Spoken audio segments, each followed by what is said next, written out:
Welcome everyone to Coffee and an Interview. I'm Jacqueline Pena, enjoying my mocha flavored coffee today, by the way, and here with Steve Rios, who's back on the show to talk about an exciting project. Steve, how are you? Doing good. Thank you so much for having me back on. It's an honor. We love these conversations. We had a great conversation about foster youth a few seasons ago, but you've been working on something really exciting since then. You've been writing children's books. So Yes, tell us a little bit about these books that you've been writing.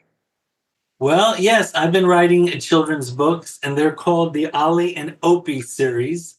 Oly and Opi, the Curious Octopus Twins. They are Dumbo octopuses that look like this. I know that this is a podcast as well as video. So anyone who's interested in the Dumbo octopus, they are a rare breed. They're very far down. They live on the bottom of the sea, and they look like cute little animals. Jackie, this actually is what they kind of look like. If It you go looks like online, that? yes, they look like little cartoons. Oh, and we're looking at a little roundish with curves on the bottom, yellowish figure, by the way. Right. That's right. And what they do have, though, that this one doesn't have is they have little fins. So we can talk about that when we talk about the books. But yeah, it's a series of books. Oly and Opi, the Curious Octopus Twins. And then there's Oly and Opi, Please Let Me Talk, which is English and Spanish.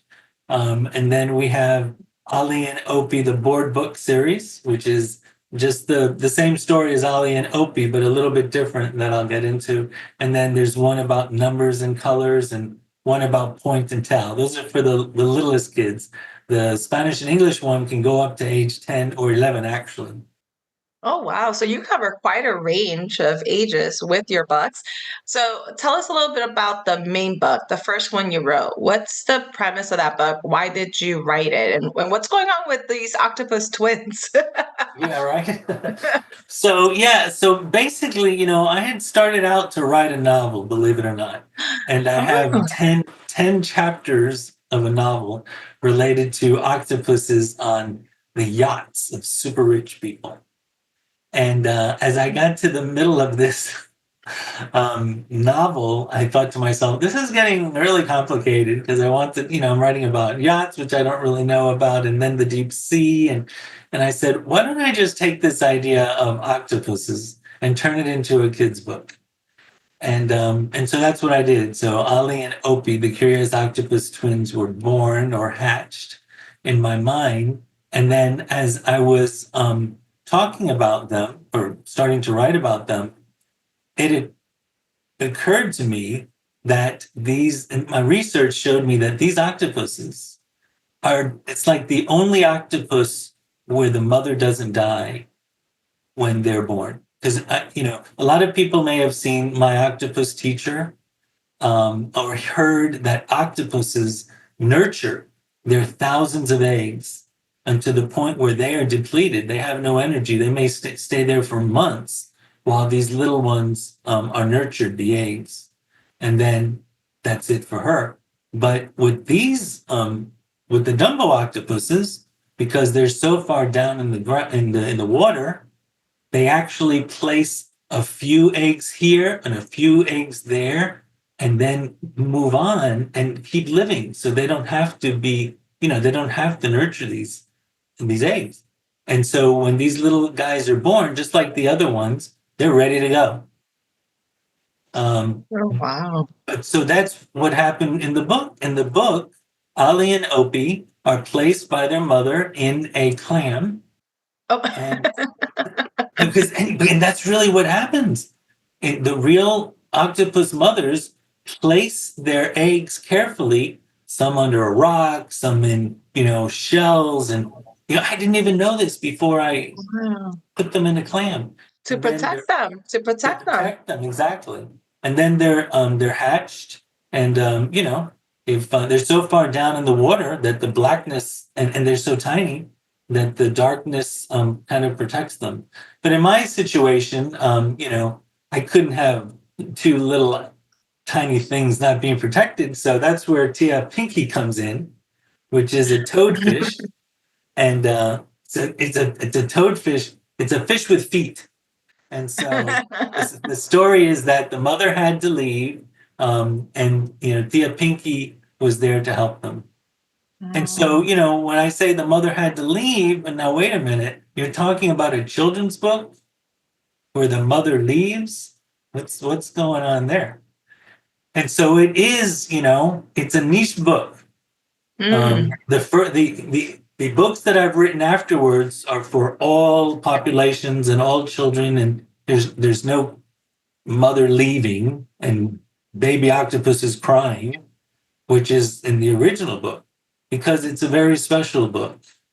My life for the past 30 years has been in foster care, Yes. and more recently in homelessness. And so I wanted to initially just kind of, develop naturally that this book, which is in rhyme, it's a rhyming book, never expected I would write such a thing.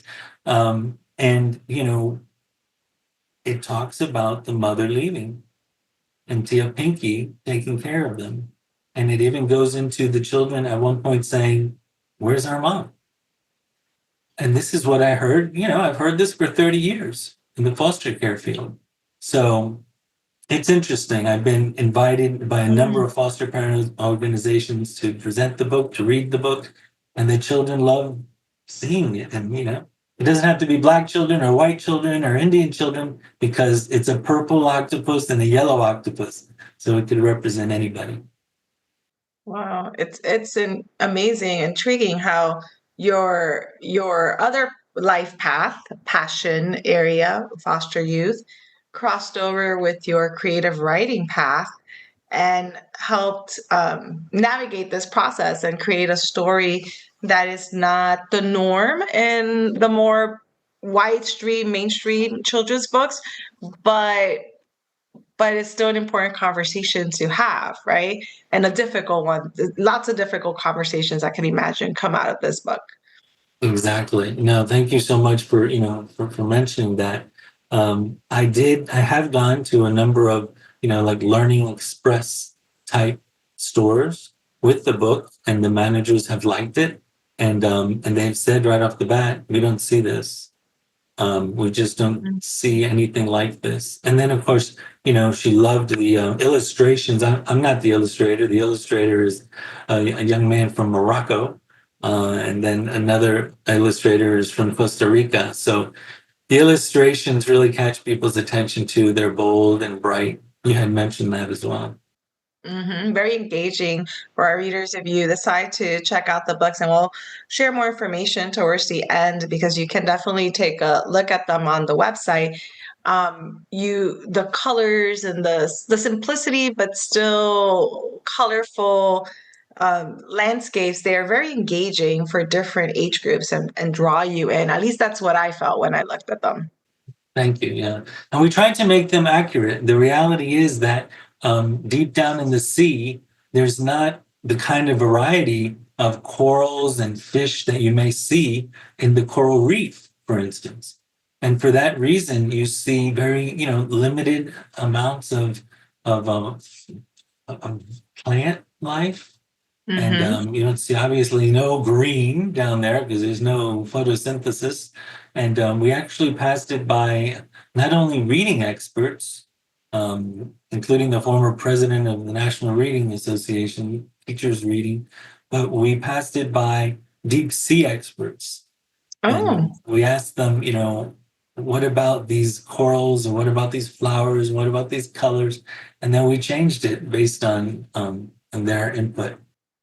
Very interesting. It's interesting for those of us as a writer myself, for those of us who love the writing life, we don't always hear about the backstory of trying to ensure that our work makes sense and is aligned to the realities that we live in. Whether it's reading levels for ensuring that readers will be able to understand the concepts, or it's the environment to make sure that we're staying true to, what that reality is. You were talking about yachts, and you don't know much about yachts when you started on that first journey. So you would have had to speak with experts to ensure the integrity of that work, that you're really aligning to what the realities are of yacht life. Exactly. And I can't afford a yacht or even to go on one. So I dropped that idea. That would have been great research, but we can't afford that. Exactly, can't afford. Let's talk about purpose here and some. Oh, actually, let's talk about the other books first, because this book Sure. led to the one about Please Let Me Talk, and I thought that was an interesting title. Um, Yeah. Yeah. I So could. Ollie and Opie, Oh, please let me talk. It's in English and Spanish, and it's a long book actually. They say that children's books should be about 32 pages. Ollie and Opie is shorter than that, and this one is actually longer. But mainly because of the English and Spanish. So we needed that extra space. The reality is that it's Tia Pinky again, right? But now they're just with the Pinky. There's no mother leaving, there's no children crying. Yeah, they're with her, and this is how it is. So, but the word there is Tia Pinky, and she looks different from them. She's a fish, and they're octopuses. Because that's what happens a lot of times in foster care. You're with people who don't look like you, and you get asked about it. You know, yeah. these are not your real children, are they? Things like Mm-hmm. that. So Thea Pinky is a fish. But so she comes out and she has something called Pinkyisms, which is like her little Oh. sayings, right? And every day she gives them a little saying. And then so today she was trying to do her little saying, and they kept interrupting. And it's a humorous book also because they ask her basically, what is a pinkyism? And she said, it's like a little bit of my philosophy. And philosophy, they couldn't handle that word. So they were saying like Philly Philly cheesesteak. They can so that's the running joke, right? And so when all is said and done, she she looks at them and there's a big picture of her basically saying, please let me talk, stop interrupting me. And then they say, okay, go ahead and talk. La pobre, she forgot what she was going to say. Así. so, There so goes that's the where pinkyism. exactly, exactly. So that's the humor in that, and it's English and Spanish, and it's the characters, and it teaches a lesson that you've got to listen to adults sometimes also because they have wisdom. So the reality is that this, to me, I wrote this, which is crazy, as an introduction to philosophy for children. Oh. And it has a very serious backstory because there is a man that his name was Matthew Lippman. So it says this book introduces the concept of philosophy or philosohy, as Ali puts it. The movement to help children understand philosophy began in the 1970s and was introduced by Matthew Lippman. So this is a big thing around the world, helping children think critically by introducing them to philosophy. Interesting. I had no idea that Yeah, I you had had. mentioned that before. I forgot about that. I definitely had no idea that you had this book to, based on philosophy, meaning to start teaching that concept. Yeah, exactly. And I've looked at a lot of videos and read about this, and the way that these children they do have a lot to say, Yeah. and we just don't even think to ask them deeper questions. And if you go back to the Socrates, the young children, their teachers were philosophers. The Mm-hmm. most elite young men and women, most of the men, they had Socrates and Plato and all these people. So let's have our children think critically because if they don't, then they can just make decisions based on emotions instead Mm-hmm. of thinking things through. That's a good point. Now, talking about this book as a way to teach children about philosophy, right? And starting to open that door for them to use it as a framework, right? To look at the world. your books, you have other books you mentioned. It seems that your books are all leading to teaching something. And so now I want to talk a little bit about the board books. You mentioned board Yeah. books at the beginning. Tell us a little bit about those books. Yeah, so I'm very excited about the board books. So the first one is basically the story of Ollie and Opie, the Curious Octopus Twins, pared down, meaning that there's no mention of a mother leaving, Mm, there's no mention of the children crying.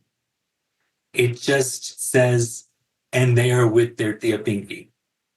Okay, so that's Ollie and Opie, the board book. That's the first one. mm, And then the second one, and this is, for the youngest children, 2, 3 years old. And then there's one that's called Oly and Opi Numbers and Colors. And what I tried to do with this is, octopuses have 8 limbs, right? 6 arms and 2 legs, depending on what your thinking is about arms and legs and tentacles. But anyway, so and these particular octopuses, they have one spout, they have mm. 2 fins. And so I was able to use the animals themselves to count all the way up. They have 3 hearts. Oh. Yes, a lot of people don't know that.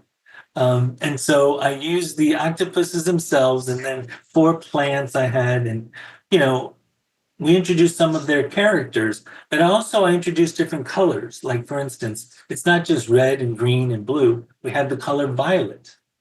So we can Mm. help 2 and 3 and 4-year-olds understand that there's different colors besides the basic ones, Light blue. What's the concept of light blue, dark blue? So there's a lot that can be taught even within this simple little book, right? And then the third one is pretty complicated. It took me, you know, it was complicated for me. It's going to be easy for the parents, but it took me a year of development with input from the Reach Out and Read people, reading teachers. I took a reading class at FIU, and so this one is called Oly and Opi Point and Tell, and this was Mm. inspired by a 1-year-old because I went and presented at a preschool, and the 1-year-old was pointing to my other book, and I'm like, wow, what if I write a book that they can actually point to and the mother can point to and ask them about Ah. this and that. So this book can grow with the child because, well, it starts off with all the characters and the Okay. names I of see them. the jellyfish and the Yeah, octopus. Yeah. and the shrimp and the clam. And then it goes into a tiny little bit about the story. Ali and Opie lived down in the sea. A good friend of mine, Dr. Rocco, helped me with that. She said, don't just go right into the point and tell them the story. And so then once you get past the little story, then it says, it's time now to play with our fingers and voices. I will ask a few questions and you point to the choices. And then we show them the colors and the animals, and we Oh, ask them why? about numbers. And then the book can grow with the child because if the children love it at 2 and 3, but once they're maybe 4 or 5, you can say, if you have one and I have two, how many do we have together? 3. Hmm. So it can grow with the child. And it also, all of these things are about bonding, you know, the time that you spend with this book because you can do a variety of things with it, they're not going to get bored. It's just not a straight storybook that you read it through and the child knows what's coming. You can extend or limit the time with the child during, the time that you're with reading the book, and it's building a loving connection. That's what bonding is. Mm. You talked, so there are two things you touched upon. I'm going to just jump onto the bonding first and then the teaching component. But it's amazing that your books are also a tool. You're sharing how they can be a tool for an adult or one person to bond with a child and using that as the thing that they're bonding through together through the conversations around the book. And that's an Yes. interesting perspective of what a book can do in a relationship. Yes, definitely, especially in a relationship. I have a daughter, and she loves to read. And when she was little, I didn't always know how to interact with her. They say, unfortunately, fathers spend about 15 minutes a week with their Wow. little children. Yeah, if they're not home, a lot of fathers are home now, but if they're not, Yeah, and so my best times with my daughter is when I gave her a book and asked her to write Mm, questions. So she would write these questions for me. I would answer them, and she would get them every morning. She'd wake up and see her questions answered by her dad. So, this is what I was hoping people would be doing with the books, is just spending that time, because that time, it helps protect the children from the stresses that they face, every day. And for them to be learning something is one thing, but to understand that this person cares about them enough to spend this time, that can, last a lifetime. And great, it's a great tool to be able to have those conversations if you're not sure, and have those moments, and then you have that tangible thing. There's something else though that's going on with these books. There's a teaching element on both, for both sides, right? So for the reader, for the person reading to the child or interacting using the book for bonding, you start learning how to ask questions, how to engage in the reading process. And then for the child, through that engagement, is becoming a better reader. And I thought that was an interesting perspective in terms of how you set up these books. Yeah, no, that makes a lot of sense. Like, to have the characters at the beginning of the book, right? I know one of the main things that I remembered when I started becoming a tutor many years ago is that the young people I was working with didn't realize that they had to go back in the book to find the answer. They would a lot of times say, I don't know, how am I supposed to know? How are you supposed to know? Let's go back in the book and see where this was answered. And so we have all the characters in the book at the very beginning. So just the mere process of getting a question later in the book and having to physically go back and turn, oh, there it is. That's the clam, or that's the coral, or whatever. That is very important as well. Those are reading strategies that are vital. Yeah. So it's definitely a important skill set for the parent or the reader, the guardian, or the family member reading the book, or friend, and then teaching this reading skill set to our children. Yes. Okay. So I'm going to ask this question. You've touched upon it a little bit, through some of the introductory information you gave and some of the things you've been talking about. But why did you write these books? You were starting off with a novel, and you found this other way to take your ideas, but it still takes time and passion, a commitment. So where did that commitment come from? Why did you write these books? You know, It's a really good question. Well, first of all, what prepared me, believe it or not, was reading about, a very famous female writer, Mhm. who was from in the 1800s or something.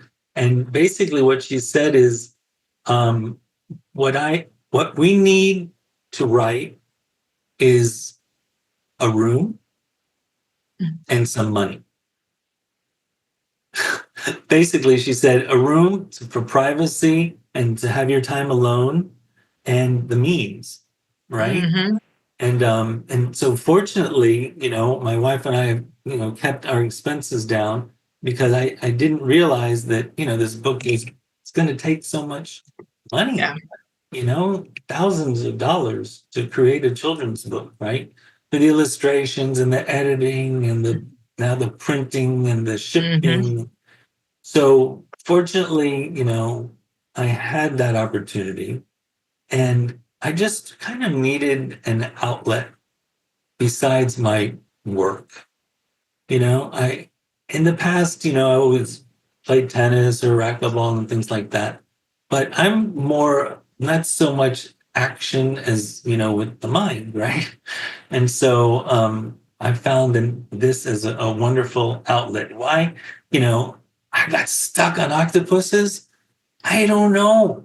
I really don't know why it was, but then then I became connected to um, to the concept. I mean, they could have been any type of animals, right? Because let me tell you, what I wanted to do is help the young people who read these books understand that no matter what their home life is, or no matter what kind of suffering, unfortunately, they had to go through as little ones, they can find a loving home and they can grow and they can succeed. The reality is, and this might sound crazy, I look forward to helping these young octopuses grow up and even decide to go to fish school. I have this in mind, So we're right? looking at 20 more books, basically. Exactly, exactly. I mean, the reality is that, there's the concept of a school of fish, and I'm all about education. So there will be a time when these little guys say, "Can we go?"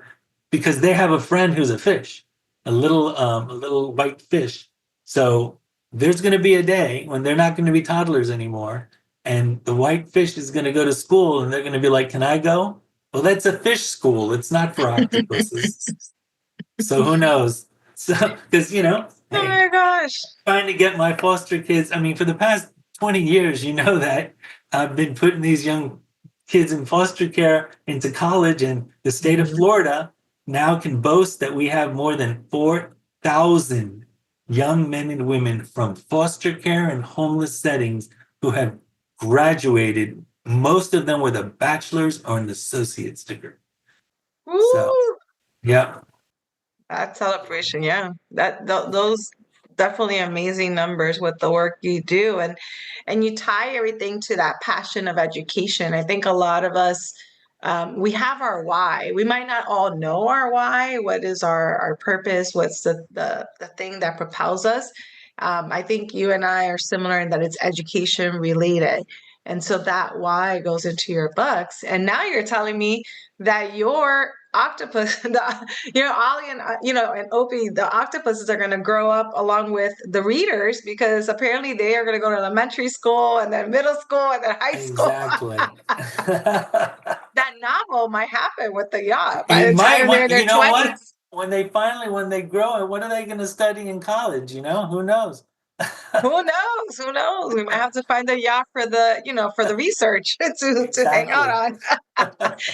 So it's fascinating to see this work, and again to see how things come together. For our listeners, I'm taking a slightly different spin here in the conversation, but many of us are multi hyphenates, and we might not know it, or have multiple passions, I should say. Maybe not fully multi hyphenate, but we're interested in the creative side. We're interested in the education side. Maybe we're interested in this reading side, and you can bring that together. You can be a professional in one setting and also be a professional in another setting. And in this case, it's with the books and the children's books, and empower or provide tools for empowerment to the same group of people through these different ventures or to different groups of people.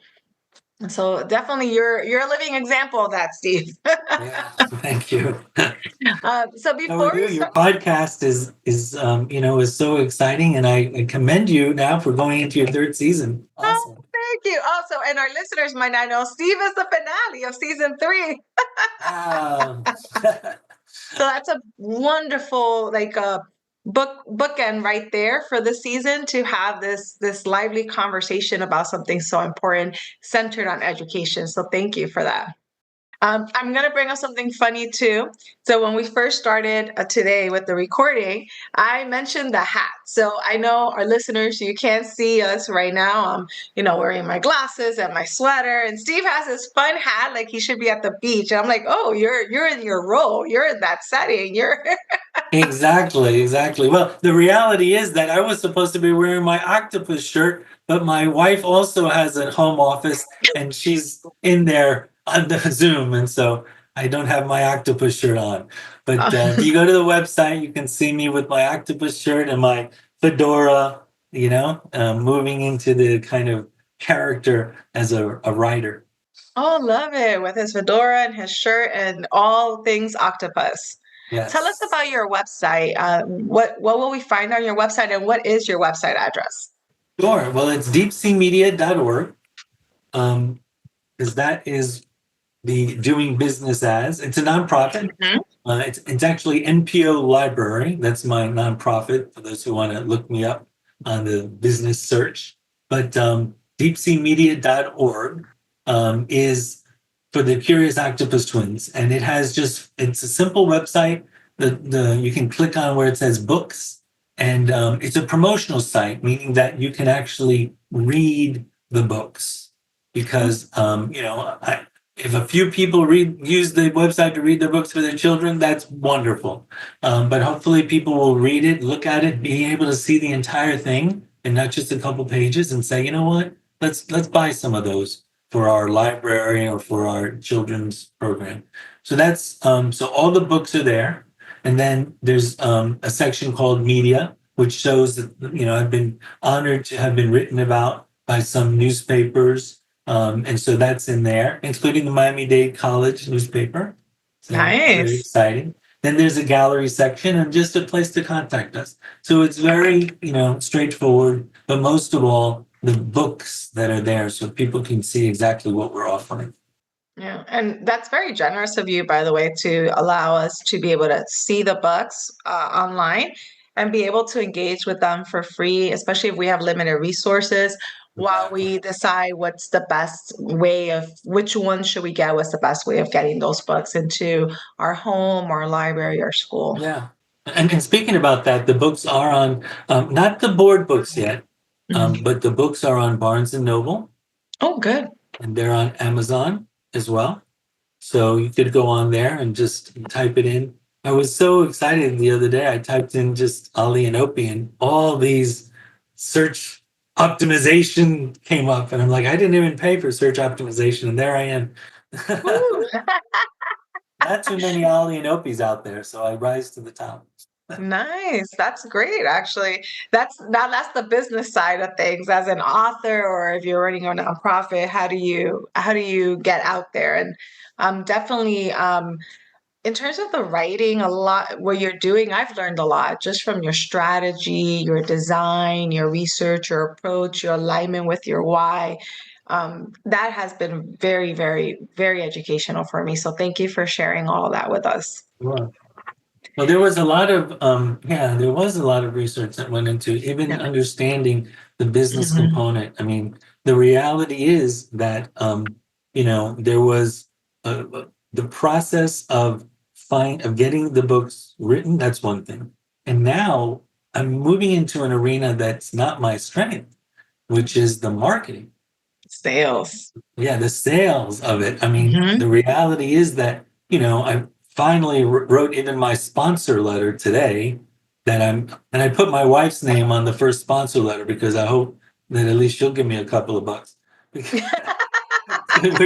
We're doing these shows. I'm so excited to be doing these shows. And I don't know when this is coming out, but on the 16th and the 18th of this month, I'm doing shows at the Foster Parents Association annual holiday meetings. And so I'd love to give away some books. I will give away some books, but also looking for sponsorships so that I can give away more books, to the children. We did it a couple of years ago, and the children just were so happy to have these books as part of their stocking stuffers. Oh, what a great opportunity for those who want to contribute in some way to be sponsors also and be able to provide these books to different organizations and to different homes.